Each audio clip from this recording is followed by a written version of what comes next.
This is the Whole Care Network.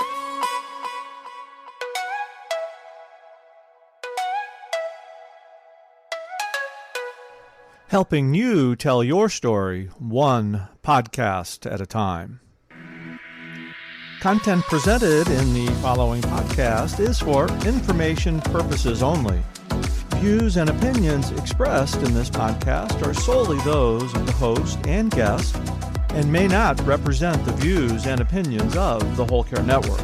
Always consult with your physician for any medical advice, and always consult with your attorney for any legal advice. And thank you for listening to the Whole Care Network.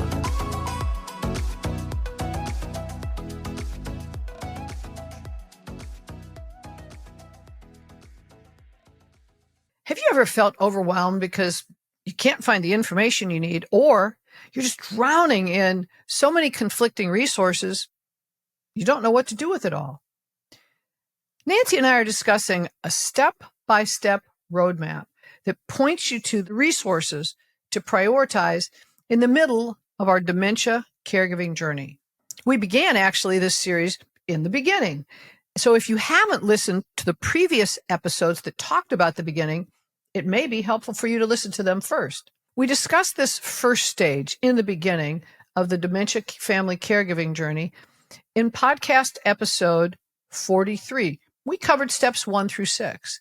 Then in episode 44, we talked about steps 7 through 10. In this episode, we're in the messy middle now, and we're talking about steps 11 through 17. Welcome. We're Sue Ryan and Nancy Treaster. This podcast brings our years of experience in a variety of family caregiving roles to prepare you to navigate your caregiving journey. We're sharing our personal experiences, not medical advice. And because it's our passion to support you on your journey, we believe no topic is off limits. Let's get started. Welcome back to our series on the Navigating Dementia Caregiver Roadmap. In these episodes, we are talking about the steps that we believe will help you get through your dementia caregiving journey. And we're sequencing those in the 3 stages of dementia caregiving that Sue and I've defined. So before we get too far down the path, let's first go back and talk about what those stages of dementia caregiving are. So Sue, why don't you get us up to speed? All right.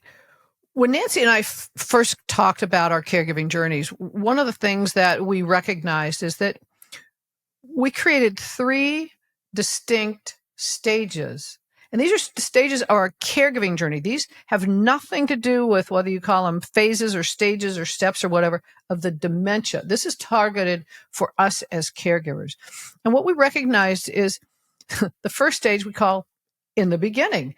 And this is when our loved one is still able to be sometimes fully independent or somewhat independent. 3 stages start with stage 1, and we called it in the beginning because it is the beginning of our journey. It's when our loved one is still fully independent or mostly independent, and the support we're providing is pretty much behind the scenes. Then when they kind of start transitioning and it becomes a little bit more challenging for them to get things done, and we need to begin to assert control, we call that the messy middle, because it is. A lot of the things they don't want help with yet. Sometimes they're really struggling. They don't know what to do, so they're angry with it. They know they've got something going on. They know they've got a diagnosis. They're struggling with it. So it's just a messy stage. And in this particular area, there are things that they're not going to be able to manage on their own. And yet what we want to be able to do is, in every opportunity we have, to still have them maintain their dignity and independence as much as possible, while in some places going ahead and asserting that control. And then we recognized stage 3, and we call stage 3 later on. This is when we're now fully responsible for their care and safety. Let's talk for just a couple minutes about what this messy middle really does look like. We talk about asserting control. So they still think they can do most things on their own, but we're needing to get more involved because they're either missing something, they're struggling with something, they get frustrated with it, they don't want us to help, and they're just all over the place with it. And what it's important for us to do right in this stage is a lot of observing and a lot of adjusting. It's us staying fully present in the moment with them where they are in their moment, not where we wish they were, not where we want them to be, but where are they in the moment? And what would independence for them in this place look like? And what can we do to help them where they are in this moment? Another part of the messy middle is there were days with both my dad and my husband, when we were in the messy middle, there were days where you didn't think they had dementia. And then there were days that just sucked the wind right out of me. And sometimes that happened both in the same day. So we just really don't know. So it's important for us to stay present to exactly where they are. And part of that is looking at things from their perspective, maintaining empathy for what they're going through and connecting with this challenging stage. And it's also, because we talked about caregiving being two people, it's them and us. We're going through a range of emotions with this as well. We've got the wind just knocked right out of us when there's something that's just so shocking that they don't have access to anymore. We're starting to have, when we assert more control, it means more responsibility for us. So it's becoming more exhausting and energy draining for us as well. So it's us keeping fully aware of where we are and being present in our moments as well. So in this episode, we're going to talk about the messy middle. And we've broken the messy middle, the steps that we recommend you go through in the messy middle, down into two sections. The first set of steps are when you begin to assert control. Those are steps 11 through 14. And then the second set of steps are when you really start to realize you need more support. And those are steps 15 through 17. Now, Sue and I are big believers in education. We believe the more you know, the more educated you are, the more confident you're going to be, the more patient of a caregiver you're going to be, and the more peace of mind you're going to have. And it's our goal for you to learn faster and more easily than we did. So let's start with step 11. Step 11 is to focus on safety. Now, we already extracted one part of safety, and that was step 10. And that is to evaluate driving. Now, we put that it's the last step in the beginning. And that's because it really can't wait. So we talk a lot about that in the beginning, but there's 4 other types of safety that we want to raise your awareness to. First, can they be left at home alone? Second, dealing with medication. Third, home safety. And fourth, wandering. So one of the best ways that we believe to educate yourself is to listen to the podcasts we have on these 4 topics. Home Alone is our episode number 6. There's also a blog number 6. So you can just read about it if you prefer to do that instead of listen to a podcast. And in that episode, we discuss really 4 deal breakers that you need to think through on whether someone can continue to live at home alone. And those are, can they take their medication successfully? Second one, can they use the phone? They need to be able to contact someone if there's an emergency or if there's a problem. So can they use the phone? Can they feed and hydrate themselves successfully? And fourth, can they safely use appliances? Now, all of those are really important things, and you need to be observing and adjusting and evaluating. But if they can't do any one of those things, they really should not be living at home alone anymore. Huge for that. The second one, and we talk about, is medication. And we covered medication in episode 20, where we were talking about strategies to just really safely manage medication. The place to start with that is doing a medication audit. What are the medications they're taking? What are they for? How frequently do they take them? How do they take them? And be their advocate. The next point would be being their advocate and talking with the doctor about adjustments that may need to be made. If we're getting into that messy middle, are there medications that could be combined? Is there a different way to be taking them? And what are the things that we can do to simplify that process for them And then another thing we had talked about in the beginning was these powers of attorney, making sure that that medical power of attorney has been established, because as we begin to assert more control, we're going to need to be able to talk to the doctor. We're going to need to be able to talk to the pharmacist. We're going to need to be able to talk to people that if we don't have that medical power of attorney, we won't have permission to be doing that.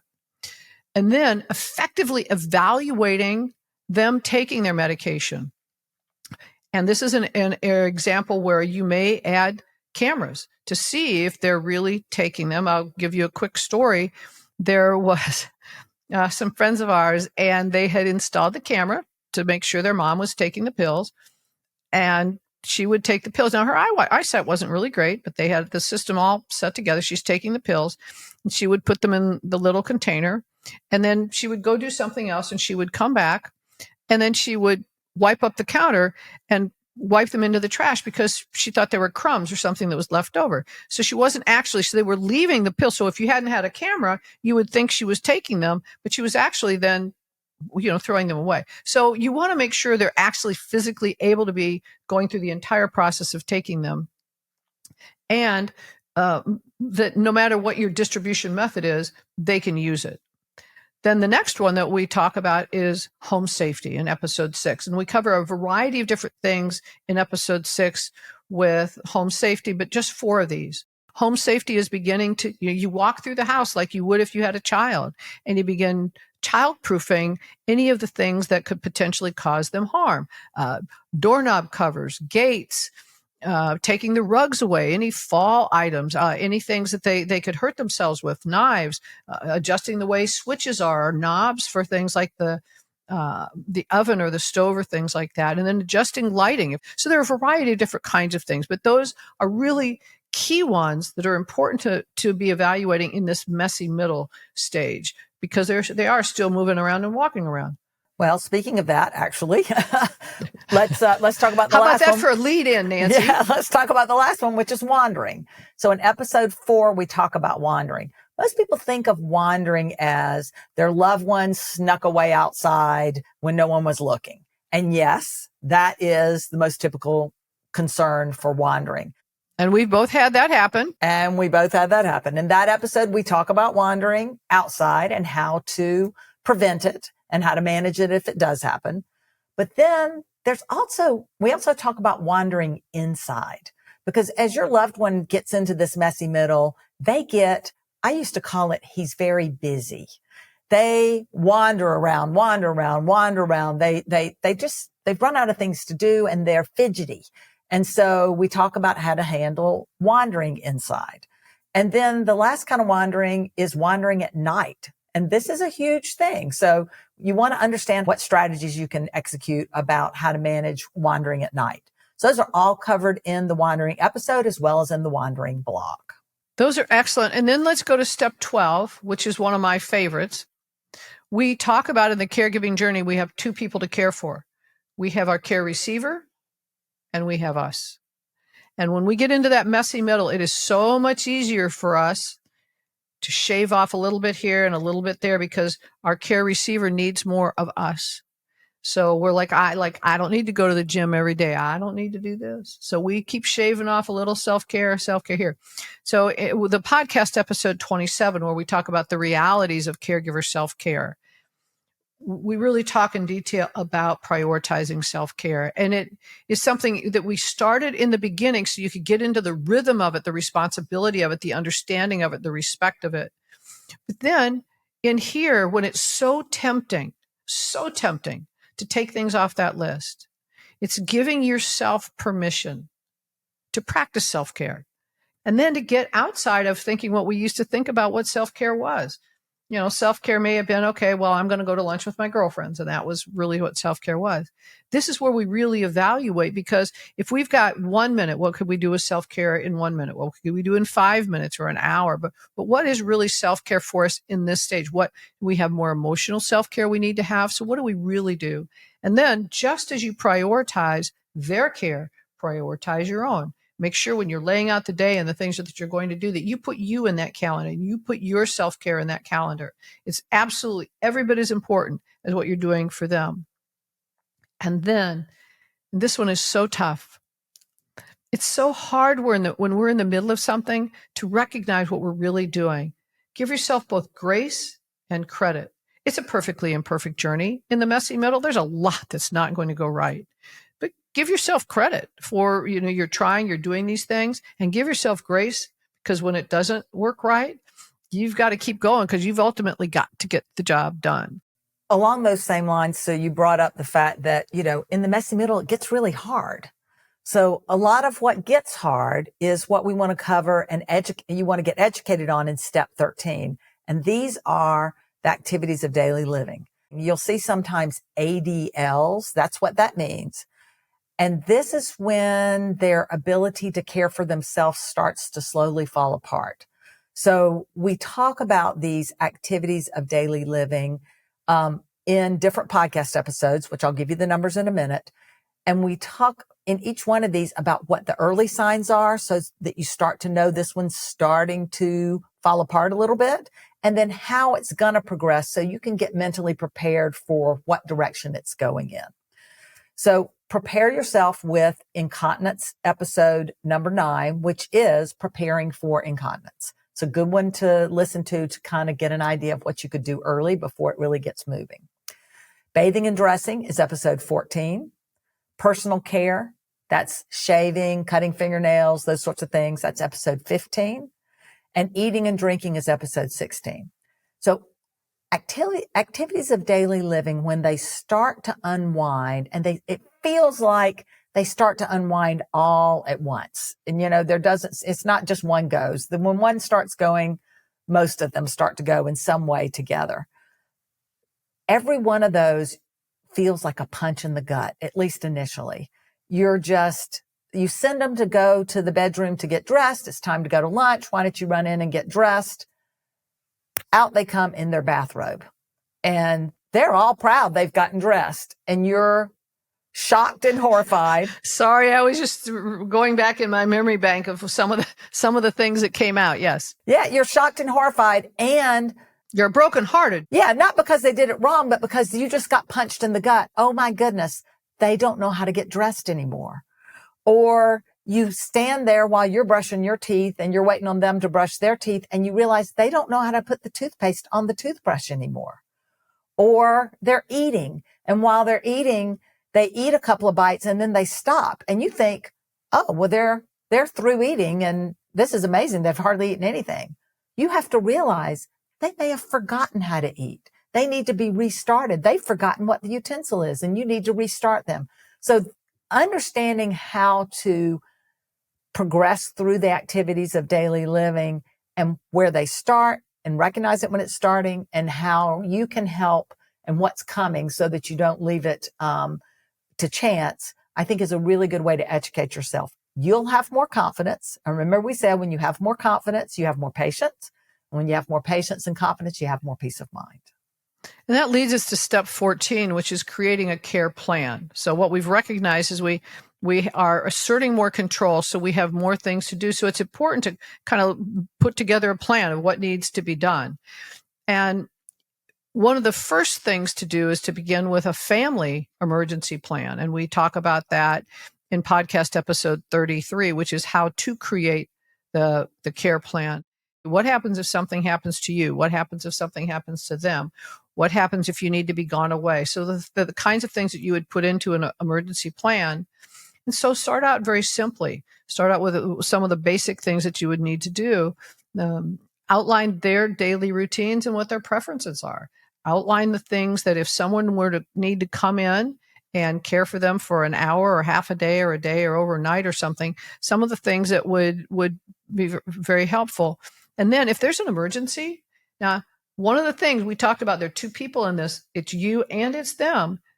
When we're talking about the family emergency plan, something could happen to you or something could happen to them. So you want the emergency plan to be also, what if something happens to you?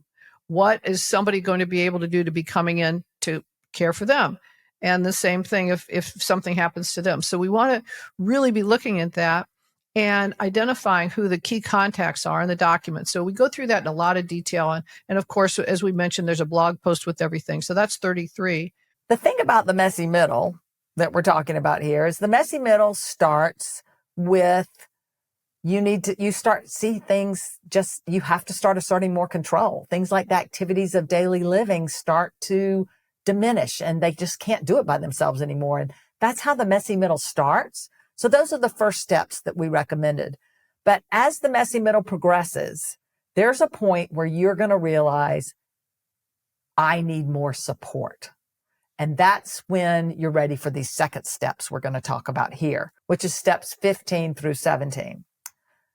Now, the first part of this section, step 15, is about dementia day programs. If you have not started using dementia day programs yet, now's the time.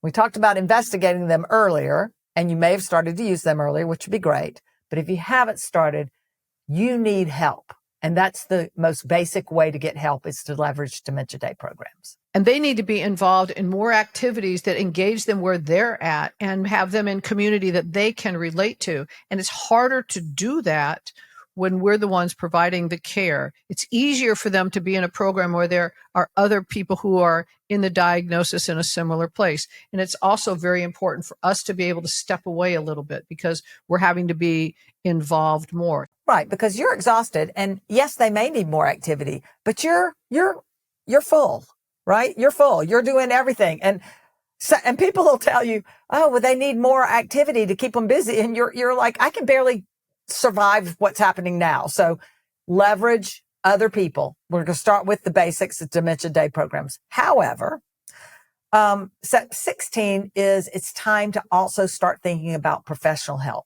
planning it, and understanding what's available. So you really need to begin evaluating professional help. And there's two major things that we want to cover here. First one is evaluate communities, whether you think you're going to need one or not. That's not really what we're suggesting here. You need to evaluate them. And then, hey, if you never use a community, awesome. But you're at choice because you've evaluated it. You've thought through it and you've identified whether it's the right choice or not. Exactly. So my husband stayed at home through his entire journey, but I evaluated communities. I stayed on top of communities. I knew what was available because you just don't know what's going to happen. And you really don't want to start with ground zero. And then, of course, there's professional help. The good news is we've got a podcast on both these topics. Podcast on evaluating communities or trying to figure out whether they should stay at home or go into a community and what's available, what the options are there. That's episode 28. So that's a good one. And then we'll talk in a second about episode 32, which is about how to hire a paid caregiver. There's a lot going on in that. And so one of the things that they have that are absolutely amazing, I've benefited from them, I know so many other people who have, is there are organizations that can help. And they're free for us to use. And they have great guides. They know all the communities. They know the different kinds of resources. They know the way the financial structures are. They have the answers to the questions we don't know to ask. They know how to compare the things that we don't know. And a way that you can find these is you go online and in the search engine, you search for senior care advisor, and then you put in your area. And these they have, and I have learned this, I've talked to the ones that I've known, these are also available not everywhere in the world, but in many countries of the world, they have this kind of a service. So look at the different options for yourself. You can go to the community resource finder that the Alzheimer's Association and AARP have, and that the link for that is going to be in our show notes and in our blog. Right. And at the community finder, you can look for in your area, you can look for communities and you can look for home help so that you can look for each. So that's at least a place to go search if you're going to do it on your own and not leverage one of these senior care advisors. All right. Our last step in the messy middle is to continue your education because that's what we believe will help you build more confidence. So in this education, the Savvy Caregiver course, which you recommended back in the beginning steps, has an advanced course. And that really covers some of the more messy parts of your journey. And it will help you be even more prepared as you get into the messy middle. So check out the Savvy Caregiver advanced course. Another part of the education is one of the things that's common for many types of dementia is delusions. And so if and when delusions come, you want to be prepared. We created podcast episode number 23, which is called Delusions. And between that and the blog, they talk about getting in the right frame of mind. This can be really frightening. And you also, in your rational mind, you're trying to help them, and they're not in a rational mind. So it gets really frustrating. So it's how do you help validate what they're going through, which whatever motion they're in, validate and reassure them and know how to meet them where they're at. And then something that's very important that we talk about so much through the caregiving journey is tell them the truth they need to hear. If they're in the middle of a delusion and you're saying, no, that's not the way it is, that's not the way it is, they can't hear and process that. So meet them where they're at. Tell them the truth they need to hear in that moment that's going to reassure them, that can calm them. And then distract, shift the environment, do things that can be changing it. And then when you get through with that, kind of write it down, debrief it, and document what happened so that not only are you more aware and you can be asking questions in a support group or doing other things, if you bring someone in to provide care, you can be helping them know what you did that did or didn't work. And again, we're talking about both people in here. Delusions can be very, very frightening and overwhelming for us. So care for yourself. Observe yourself when you're going through this. Reach out for support to process this for yourself. Yes, delusions are, that episode, in my opinion, is a must listen to, because you would much rather have listened to that episode before the first delusion happens than deal with that delusion and have no clue what to do. Also in this sort of messy middle, later stage set of education is once incontinence actually begins. That is episode 10. We actually have 5 episodes on incontinence. One is how to prepare for incontinence. We talked about that in ADLs. This one, incontinence begins. There are 3 additional episodes around incontinence that are post this one that once you get into it, you can decide if those are episodes you want to listen to. The final episode in our series is going to be focusing on that 3rd stage, the later on stage, where we are now in full control of their health and their safety and managing it with other people, but taking care of that. And those are going to be steps 18 through 20. So let's summarize what we covered today. Today we covered the messy middle, which has 2 sections. The first section is you're beginning to assert control, and we want you to go through those steps, 11 through 14. And then it's time, you recognize it's time for more support. Those are steps 15 through 17. Now, let me tell you what those steps are real quick, review them for you. Step 11 was focus on safety. Remember, step 10 was driving specifically. So these are other safety areas. Step 12, continue to prioritize your self-care. Very important. Educate yourself on activities of daily living, often called ADLs. Create a care plan. At a minimum, create a family emergency plan. Start or increase leveraging dementia or adult day programs. Start thinking about professional help, because you cannot do this on your own, and things will get beyond what your family and friends can do to help as well. And then continue your education so that you're ready to continue through the end of the messy middle process. Now, if you like this podcast, please subscribe to it, follow it. The links will be in the show notes for every resource that we talked about in this podcast, as well as in the Navigating Dementia Caregiving Guide. So there are going to be links everywhere, and there'll be links in the blog as well. We really appreciate it. We know this journey can be very overwhelming. We want you to know you're not alone. We're all on this journey together. Yes, we are.